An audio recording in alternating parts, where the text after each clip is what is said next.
Hi, welcome to the second video in Module 3 of Student Success Strategies, Tools for Top Achievers in College and Beyond. In the last video, we described the use and functionality of a Kanban board. We are now going to use a Kanban board in a framework called Scrum.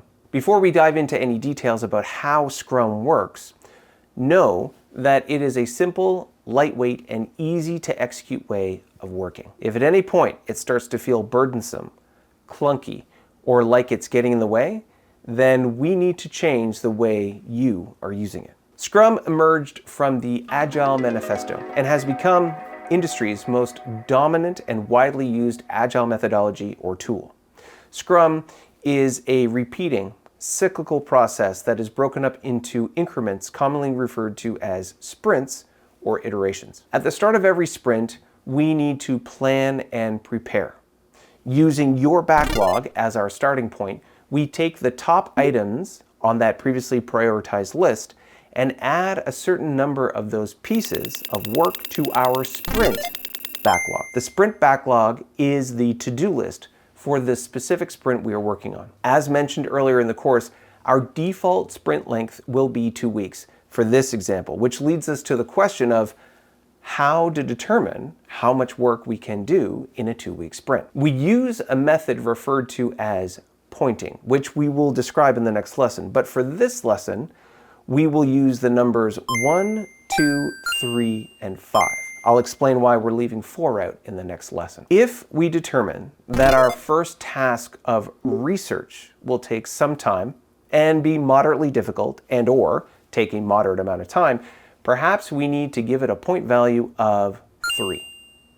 If I have more than one paper to research in these first 2 weeks, maybe I have 2 tasks labeled as research and I point them at 3 points each. That means I have 2 tasks. I move from my semester backlog and I move them into my first sprint backlog.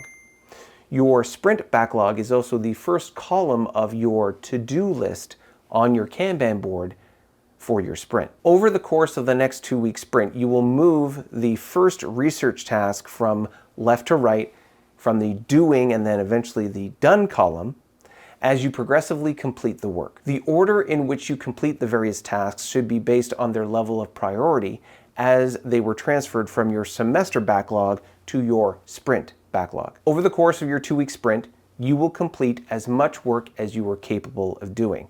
If you are working in a team of 2 or more people, at the start of every day, you should have a daily check-in. Referred to as a daily stand-up or daily scrum, this short meeting, no longer than 15 minutes, should communicate what the team members are working on and what constraints or obstacles they may be facing. The point of the daily stand-up is to create awareness of what everyone is working on and appreciate how that works towards the goal of the group in completing the sprint's tasks, project, or overall objectives and key results. If you are working on your own, this may be a moment for you to reflect on your daily and weekly calendar to appreciate how much time you do or don't have to work on the various sprint items you need to complete. This daily check-in keeps you aware, on track, and on pace to reach your sprint goals, your semester goals, and your OKRs. At the end of your sprint, there are 2 distinct activities you need to engage in. As opposed to just moving all your sprint work into the done column, you will need some designated time to review how well or how poorly you completed that work over the sprint. Think of it as a summary of your performance. Did you complete the work on time? Did you complete all the work that you took on at the start? Why? Or why not? In the next module, we'll discuss metrics on how you can quantify these results, but at this stage of the cycle, you're here to assess how well you did. The next step, the second step, referred to as a retrospective or retro. After you've measured and quantified the results of your sprint, you can retrospectively look back and find ways to improve on what you did. Reduce your mistakes, errors, or otherwise improve for the next sprint. What can you eliminate to make yourself more efficient or faster? What obstacles did you encounter? How can you remove or mitigate them? What went well? How can you double down on the good and leverage your wins? This is all part of the continuous improvement process whereby you incrementally, bit by bit, get better over time. Once the review and retrospective are complete, we have completed a full cycle of the Scrum method.